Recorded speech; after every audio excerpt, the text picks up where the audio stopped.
안녕하세요. 강사 장인수입니다. 반갑습니다. 이번 시간은 입퇴원 업무 수행하기를 살펴보도록 하겠습니다. 학습 목표는 병원 입원 수속에 대해서 알 수 있습니다. 두 번째, 병원 퇴원 수속에 대해서 알 수 있습니다. 학습 내용은 병원 입원 수속 절차를 학습하겠습니다. 두 번째, 병원 퇴원 수속 절차를 확인해 보도록 하겠습니다. 입퇴원 업무 수행하기 첫 번째, 입원 수속, 수진 자격, 그리고 선택 진로 여부를 확인해 보도록 하겠습니다. 입원 유형별로 입원 수속을 확인할 수 있도록 학습할 거고요. 입원 환자의 수진 자격 및 선택 진로 여부를 확인할 수 있습니다. 첫 번째, 입원 진료의 개요입니다. 진료 후 이상 소견이 발생되면 24시간 동안 병원 시설에서 진료 서비스를 제공받을 필요가 있는 경우에는 진료를 담당하는 의사가 입원을 결정합니다. 외래 진료 후 입원한 경우와 응급실을 경유하여 입원하는 경우, 그리고 다른 병원으로부터 후송되는 입원으로 나누어질 수 있습니다. 두 번째, 입원 결정서 발행 단계인데요. 입원 결정서는 진료를 담당한 의사가 발행합니다. 두 번째, 입원 결정서 내용은 환자의 인적사항, 환자 구분, 진료과 담당 의사, 입원 경로, 병명 및 증상을 기재하도록 되어 있습니다. 입원 서약서 작성인데요. 서약서를 작성하는 목적은 병원의 재규정을 준수하고 이행할 것을 약속하는 묵시적인 계약이라고 보시면 되겠습니다. 쌍방 계약에 해당되는 묵시 계약 과정입니다. 기재 항목은 환자의 인적사항, 수진 유형, 병원 재규정 또는 지시사항을 준수하겠는지, 진료비 납부, 엄수 여부, 그리고 연대 지불 보증인에 대한 인적사항, 그리고 채무 부담 한도액을 명시되어 있고요. 서명 및 날인 관련 사항과 상급 병실 사용 신청서 등이 기재되어 있습니다. 그럼 첫 번째, 입원 수속, 입원 결정서를 접수하는 순서를 살펴보도록 하겠습니다. 접수 절차는 진료 의사가 발행한 입원 결정서를 접수하셔야 하고요. 두 번째, 참고사항을 파악하셔야 합니다. 병명 및 내원 경위를 파악하는데요. 연대 보증인 확보 시까지 참고해 주시면 되겠습니다. 입원 결정서 기재 항목은 등록번호, 환자의 성명, 그 다음에 추정 진단명, 진료과 담당 의사, 그리고 방문 경위, 격리 여부, 그리고 수가 유형도 확인해 주셔야 합니다. 질병 상태에 따라서 입원 일시와 병실 번호, 그리고 DRG 여부 등 응급 여부와 수술 여부, 그리고 전과 전실 여부를 확인해 주셔야 합니다. 두 번째, 입원 서약서를 작성하셔야 하는데요. 환자에게 입원 약정서 내용을 설명해 주셔야 합니다. 재규정 및 지시사항을 준수해 주셔야 하고요. 진료비 납부 기한을 엄수해 주셔야 합니다. 선택진료 신청 및 선택진료비 보능 부담액을 설명해 주시고, 상급병실 사용 여부와 상급병실료 본인 부담금에 대한 설명, 그리고 연대 보증인 설정과 재무 부담에 대한 한도액을 명시해 주셔야 합니다. 내원하게 된 경위가 사고인 경우는 채무 면제 능력이 있는 자로 보증인을 요구하셔야 합니다. 두 번째, 입원 약정서 접수 시 담당자의 확인사항은 아래와 같습니다. 환자 및 보증인의 인적사항은 신분증과 대조해 주셔야 하고요. 보증인의 진료비, 변제 능력을 확인하셔야 합니다. 그리고 건강보험 의료급여 자격 유효기간 및 보험료 체납 여부를 확인해 주셔야 합니다. 입원 약정 기재사항에 누락이 있는지 확인해 주셔야 하고요. 응급 환자인 경우 약정서가 미비사항과 연대보증인 설정은 추후에 추가 보완하여 설정하실 수 있습니다. 세 번째, 수신자 자격을 확인해 주셔야 하는데요. 첫 번째, 환자의 자격 확인입니다. 입원 등록 전에 환자의 자격을 확인해서 건강보험 환자의 의료급여 환자의 자격 조회를 반드시 하셔야 하는데요. 국민건강보험공단에 접속하셔서 확인하시면 되겠습니다.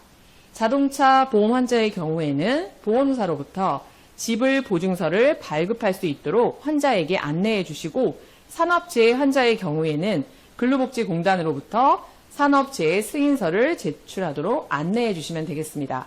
두 번째, 요양급여를 받고자 할 때 제3자의 행위에 따른 부상으로 요양급여를 받고자 할 때에는 가해자와 합의하였거나 피해자의 건강보험급여를 요구하셔서 국민건강보험공단에 급여 제한 여부 조회를 승인할 수 있도록 하셔야 합니다. 세 번째, 보험급여 제한 안내드려야 하는데요.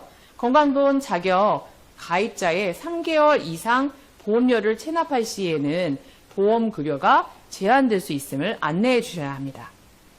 다음은 자격 확인이 왜 중요한지 설명해 주셔야 되는데요. 의료급여 대상자는 내년도 연말 대상자를 책정함으로써 연초에 내원한 환자에 대해서는 각별히 자격 확인이 반드시 필요합니다. 다섯 번째, 자격 취득 안내를 해주셔야 하는데요. 응급 환자 중에 질병이나 수급권자가 명확하지 않은 자 중에 건강보험 자격이 없는 경우 자격을 취득할 수 있도록 안내해 주셔야 하고요. 노숙자 등 행여 환자는 의료급여 자격을 취득하도록 안내를 해 주셔야 합니다. 여섯 번째, 자동차 보험 환자의 경우에는 첫 번째 보증 확인이 필요하고요. 두 번째, 종합보험 미가입 차량 사고를 한 환자인지로 확인해 주셔야 합니다. 그리고 세 번째, 한도 초과 시에는 자동차 보험에서 제외된 환자나 책임 자손보험 적용 환자 중에 한도 초과 발생 시 수가 유형에 따라 관리 및 적용 방법이 결정되어야 되기 때문입니다. 네 번째, 질병 구분입니다. 사고와 무관한 질병 질환 진료비는 별도 확인 및 구분을 해주셔야 합니다. 일곱 번째, 재원기간 자격이 변경되는 경우에 원무과에 그 사실을 알리도록 안내해 주셔야 합니다. 다음은 입원 등록에 해당되는 원무 입원 전산 프로그램 화면입니다. 참고해 주시면 되겠습니다. 입원 등록 국민건강보험공단 수진자격 확인 화면입니다. 다음은 병실 배정입니다. 환자의 상태, 성별, 연령 등을 확인하고 병실을 배정하실 수 있어야 합니다. 첫 번째, 병실 관리 방법으로는 첫 번째, 중앙병실 관리입니다. 모든 병상을 한 곳에서 관리하는 방식인데요. 빈 병실을 효율적으로 이용할 수 있도록 병상 이용률을 향상시켜 병원의 수익성을 향상시키는 방법입니다. 의사의 동선이 길어지고 전문적인 간호 서비스를 제공하는 데 한계가 있으며 반면 빈 병상을 쉽게 파악할 수 있어서 재원 환자를 늘릴 수 있는 장점이 있습니다. 두 번째는 분산 관리인데요. 진료과별, 계열별로 병실을 구분하여 병상을 배정하는 방식인데요. 병실을 과별, 진료의사가 병실을 사유화하거나 변동해서 탁과 환자의 입원을 기피하고 계절별 환자의 증감에 신속히 적응하지 못하기 때문에 병상 이용률이 감소할 수 있지만 의사의 동선이 짧아져서 전문적인 의료 서비스를 제공할 수 있는 부분에 장점을 가지고 있습니다. 두 번째, 병실 배정입니다. 입원 사역서가 작성되면 환자 상태, 진료과, 성별, 성인 소아, 전염병 질환인지 아닌지, 그리고 희망 병실을 파악한 후에 병원의 병실 사정을 고려하여 병실을 배정하시면 됩니다. 상급병실을 희망하는 경우는 상급병실 사용 신청서를 작성하도록 하고 병실 차액을 설명해 주셔야 합니다. 병실 배정 후에는 환자의 인적사항과 증상을 해당 병동에 통보하여 입원을 준비하도록 합니다. 다음은 수행 순서입니다. 빈 병상을 조회하셔야겠죠. 환자의 상태, 진료과, 성별, 전염성 질환들을 고려해서 현재 병원의 빈 병실을 조회합니다. 두 번째, 해당 병동과 협조해서 빈 병실 환자 입원 가능 여부를 확인해 주셔야 합니다. 세 번째, 빈 병실이 없는 경우 탁과 병동 간호사의 협조하에 입원 가능 병실 여부도 파악해 주시면 되겠습니다. 다음은 병실 배정 순위인데요. 첫 번째, 입원 우선 순위는 응급수술을 필요하는 환자가 가장 1순위입니다. 두 번째, 수술 예약 환자이고요. 세 번째, 응급실에서 대기 중인 환자. 네 번째, 외래 환자 중에 중증 환자. 그리고 접수 순서에 따라서 환자 순으로 병실을 배정해 주시면 되겠습니다. 세 번째 병상 배정인데요. 빈 병상에 있을 경우에는 병상 배정 순서에 의해서 병실을 배정하고요. 상급 병실 사용을 희망하는 경우에는 상급 병실 사용 신청서를 작성하시게 하면 됩니다. 상급 병실 사용 신청서는 2번 서약서와 함께 보관하셔야 되고요. 병실 차액에 대한 민원을 대비해서 반드시 안내를 해주셔야 합니다. 그리고 두 번째, 퇴원 환자 병실이 입원하는 경우는 현재 입원 중에 있는 경우에는 퇴원 후에 입실이 가능함을 안내해 주시고 진료과와 협조하여 입원 대기 시 검사가 시행될 수 있도록 하시면 됩니다. 세 번째, 병실이 부족하여 병상을 배정받지 못한 경우에는 입원 예약 후에 귀가 조치하고 입원 예정일과 수시로 연락 가능하도록 안내를 해주시면 되겠습니다. 환자 상태가 위독한 경우는 응급실에서 대기할 수 있도록 하시고 기존 병실이 없어 상급 병실에 입원하는 경우 기준 병실 예약 절차를 설명해 주시면 되겠습니다. 네 번째, 입원 담당자 병실 배정 후의 준수사항입니다. 첫 번째, 입원실의 정원을 초과하여 입원시키지 않도록 해야 합니다. 두 번째, 입원실 배정은 남녀를 구분하여 배정해야 합니다. 세 번째, 입원실이 아닌 장소에 환자, 인부 또는 해상부를 입원시키지 않습니다. 네 번째, 정신질환자는 정신병실 이외에는 입원시키지 않습니다. 전이하며 의료가 있는 환자와 다른 환자를 동일한 병실에 입원시키시면 안 되고요. 환자의 치료 목적상 격리를 필요로 하여 상급 병실로 입원한 경우에는 병실 차액을 산정하지 않습니다. 이 부분 꼭 기억해 주시면 되겠습니다. 다음은 해당 병동 통보 방식인데요. 병실 배정이 완료되고 입실이 가능하면 환자의 인적 정보와 증상을 병동에 통보해서 병실을 준비할 수 있도록 조치를 취해 주십시오.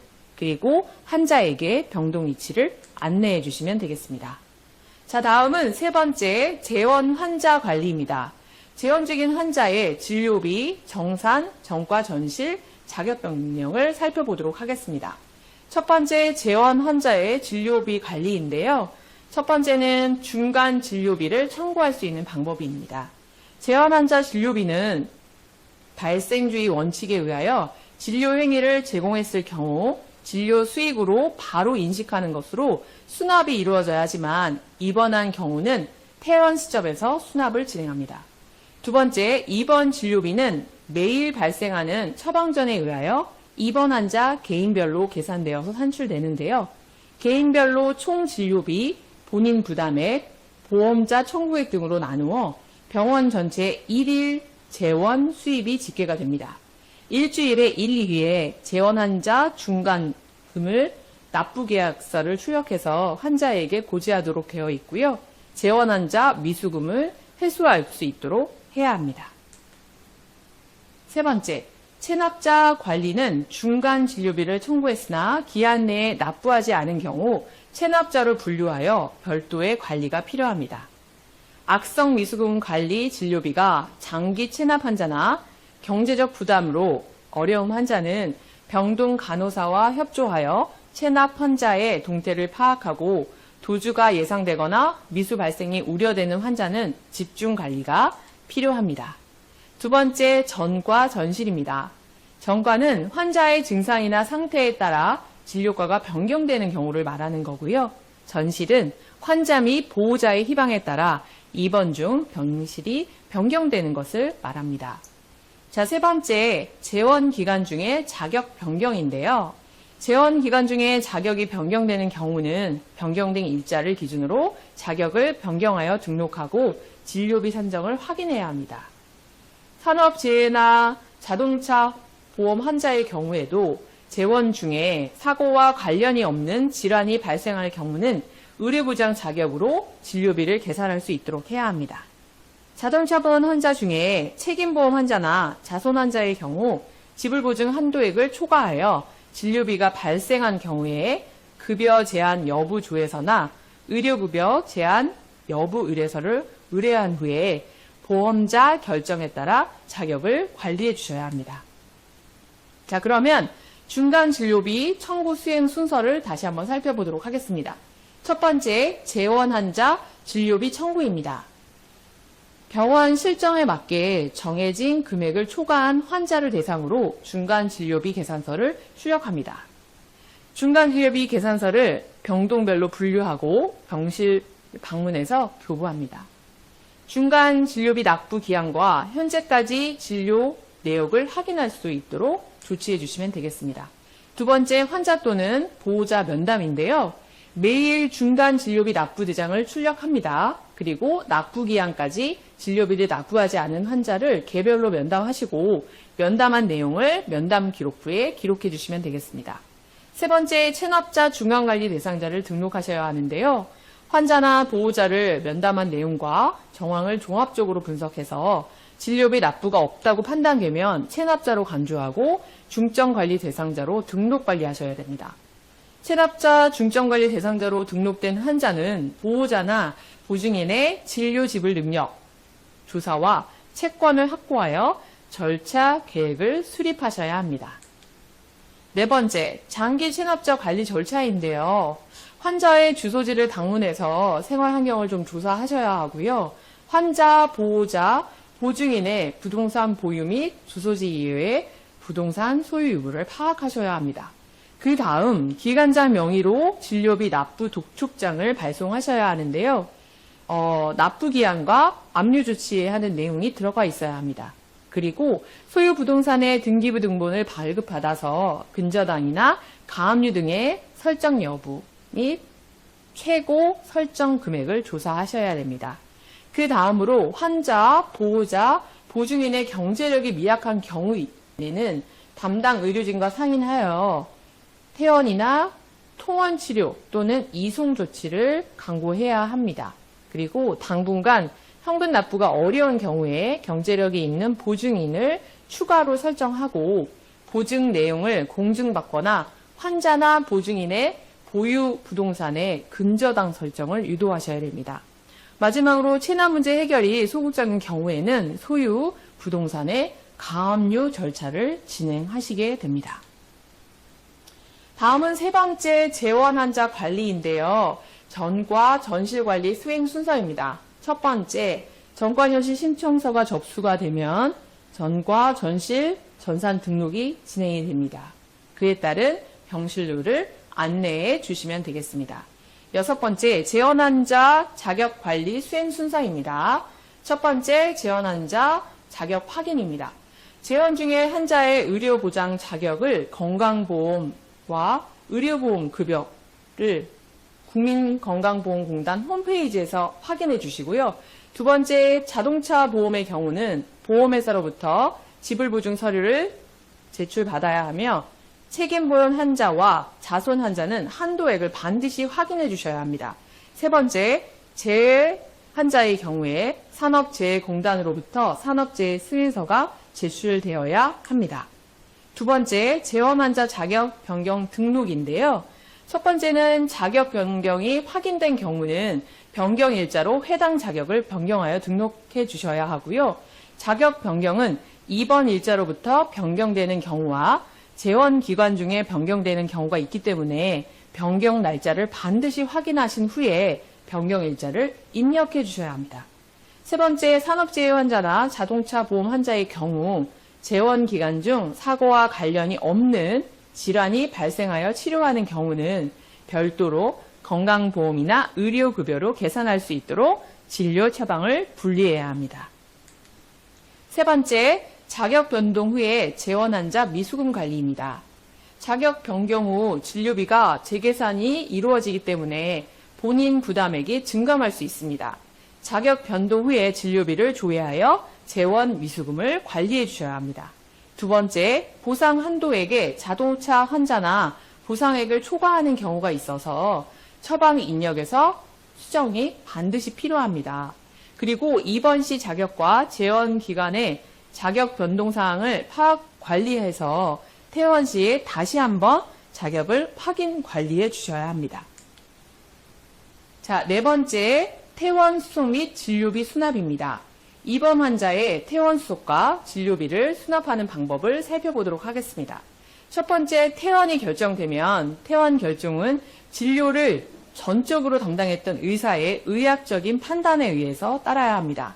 환자가 완치되었거나 외래 진료로 전환하려는 환자 측의 요구, 타 의료기관으로 전환 또는 생존 가능성이 없는 퇴원, 사망 등의 사유로 입원 진료를 종결할 필요가 있을 때 담당 의사는 퇴원 기록지를 작성하고 퇴원 결정서를 발급하게 됩니다. 그런데 퇴원이 지연되는 원인이 몇 가지 있습니다. 퇴원 전일 회진 시 검사 결과 지연으로 당일 검사 결과 확인 후에 퇴원을 결정해야 되는 경우 지연이 될 수 있습니다. 퇴원 당일 검사, 촬영 등의 실수로 인하여 진료비 산정이 지연되는 경우도 있을 수 있습니다. 그리고 퇴원 당일 퇴원 약 처방에 대한 조제 시간 집중이 지연이 되는 경우, 그리고 퇴원 작업 지체로 인해서 점심시간과 겹쳐서 환자가 점심 식사 후에 퇴원을 희망하는 경우, 그리고 환자 측 문제로 인해서 퇴원이 지연되는 원인을 찾아볼 수 있습니다. 세 번째, 퇴원 예고제 효과인데요. 입퇴원 환자의 대기 시간을 단축하는 데 효과가 있습니다. 계획된 입원 진료가 가능합니다. 평균 재원 일수 단축 효과를 가져올 수 있습니다. 인력을 효율적으로 관리할 수 있습니다. 자, 다음은 퇴원 결정서 접수 방법부터 퇴원 수속과 진료비 수납의 절차를 살펴보도록 하겠습니다. 확인 절차는 건강보험 환자, 의료급여 환자는 국민건강보험공단에 접속하여 자격을 확인합니다. 두 번째, 최종 진단명에 대한 보험급여 적용 여부를 확인합니다. 세 번째, 자동차 보험 환자의 경우 지불 보증서와 자손, 책임보험 환자 한도의 관리를 확인해 주셔야 되고요.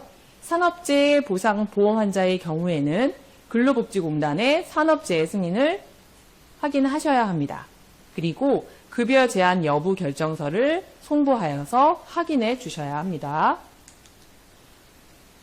두 번째, 상급 병실 신청서와 선택 진료 신청서를 확인해 주셔야 하는데요. 상급 병실 사용료 산출을 확인해 주시고 선택 진료비 산정 또한 함께 확인해 주셔야 합니다.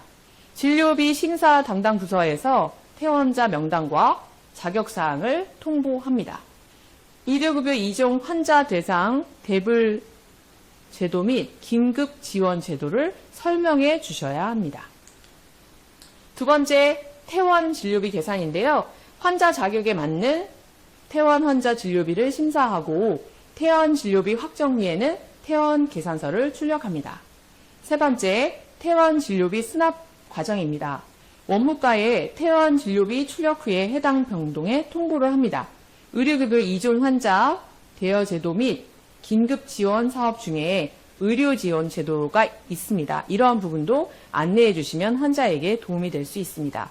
해당 병동 간호사는 퇴원 환자에게 퇴원 진료비 계산을 통보하고 원무과에서 퇴원 진료비 수납 후에 퇴원증을 환자에게 발부하도록 해야 합니다. 해당 병동에서 환자 퇴원증과 퇴원약을 보완해야 하기 때문이죠. 의료진은 환자에게 퇴원약에 대한 설명을 반드시 해주셔야 합니다.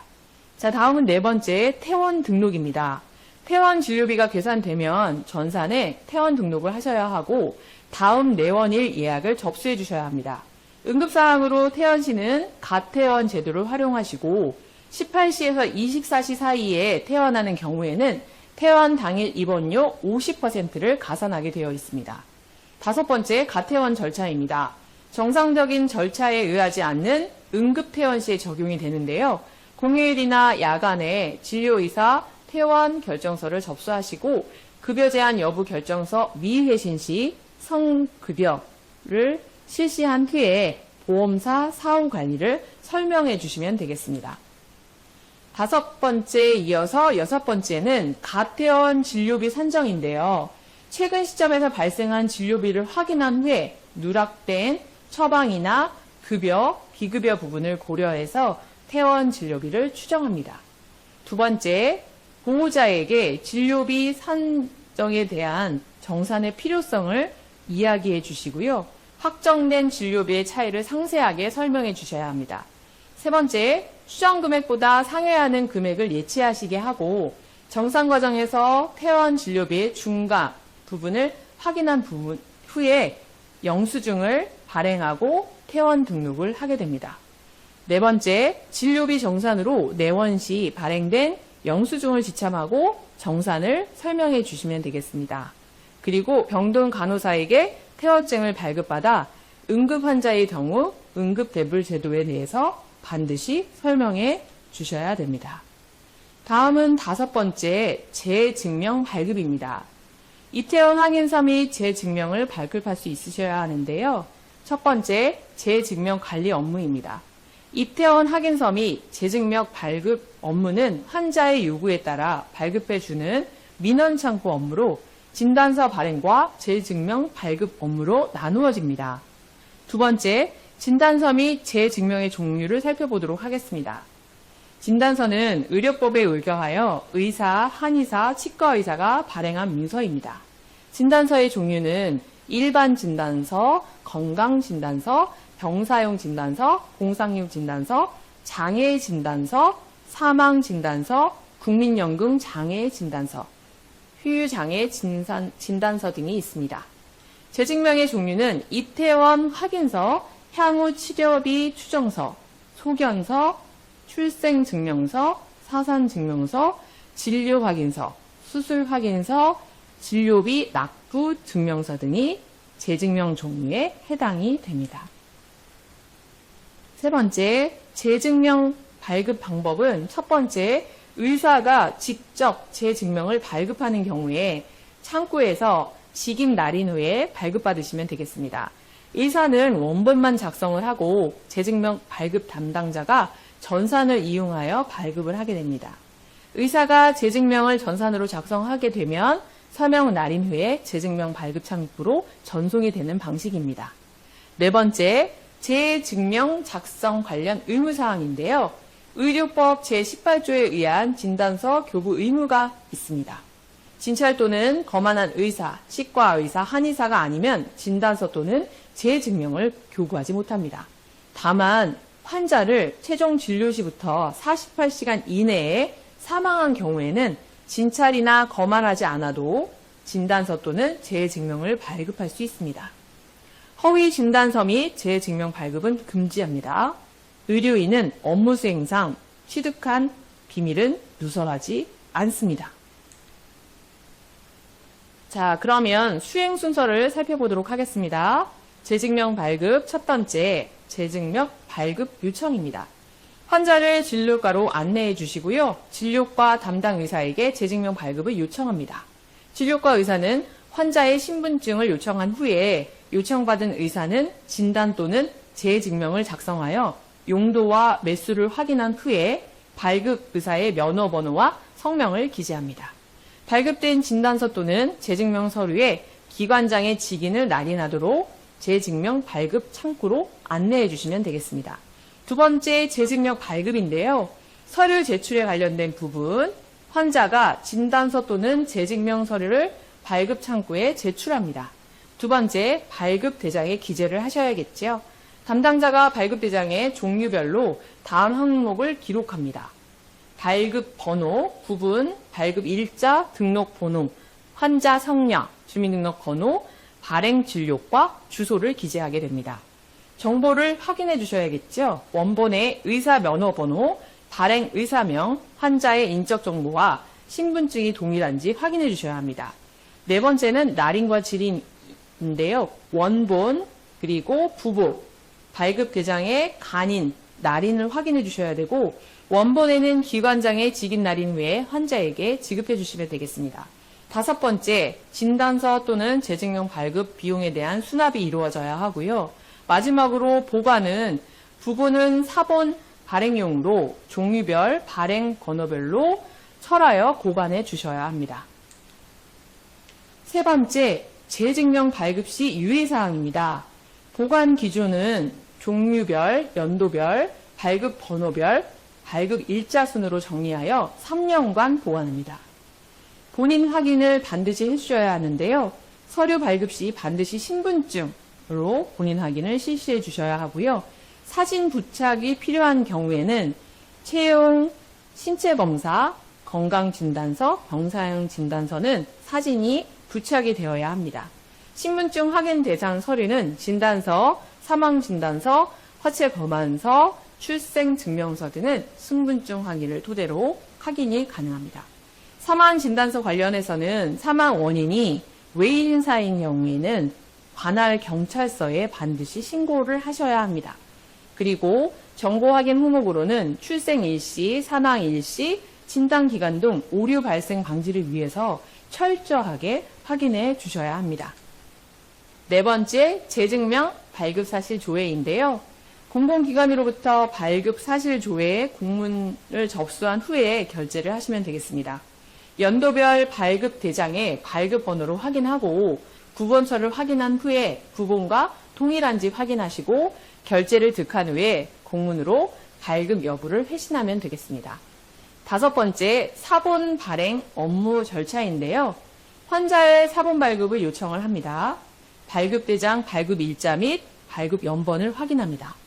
그리고 진단서 또는 재증명 부분촐에서 부본을 확인한 후에 복사를 합니다. 복사 후에 발급한 복사부는 발급 일자 수정 후 기관장의 직인을 날인한 후에 발부하시면 되겠습니다. 다음은 증명서 발급대장 화면입니다. 참고하시면 되겠습니다. 각종 진단서 발급 화면입니다. 네, 이상으로 입퇴원 업무 수행하기에 대한 부분을 정리해 보도록 하겠습니다. 첫 번째, 중간 진료비 청구 방법에 대해서 확인했고요. 두 번째, 전과 전실 관리에 대해서 살펴보았습니다. 세 번째, 재원 환자 자격 관리에 대해서 살펴보았고, 퇴원 수속 그리고 진료비 수납 방법에 대해서 살펴보았습니다. 마지막으로 재증명 발급 방법에 대한 부분까지 여러분 함께 하셨습니다. 수고 많으셨습니다.